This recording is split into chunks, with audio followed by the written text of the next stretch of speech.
มี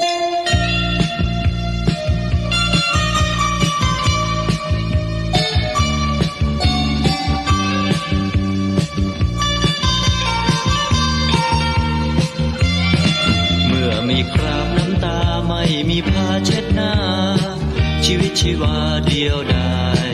อยู่ยังคนสิ้นหวังหมดพลังหัวใจ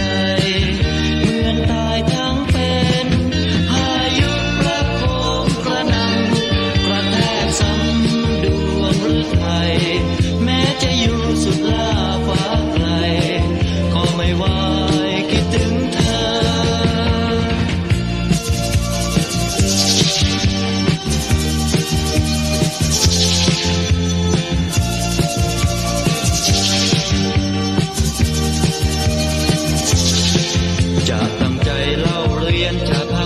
ศึกษาลืมยอดวันตาเสียที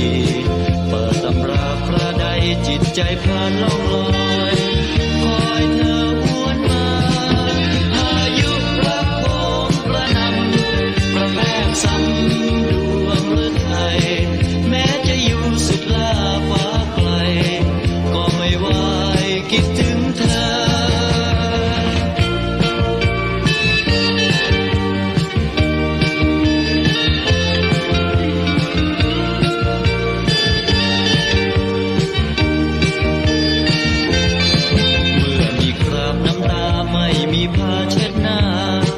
ชีวิตชีวาเดียวดาย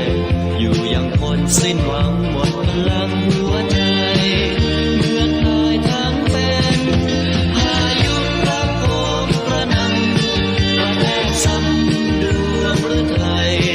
แม้จะอยู่สุดล่าฟ้าไกลก็ไม่ไหว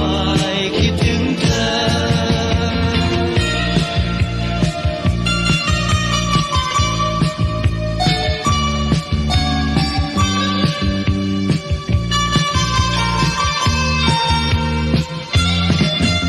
ตั้งใจเล่าเรียนจากภาคเพียรศึกษา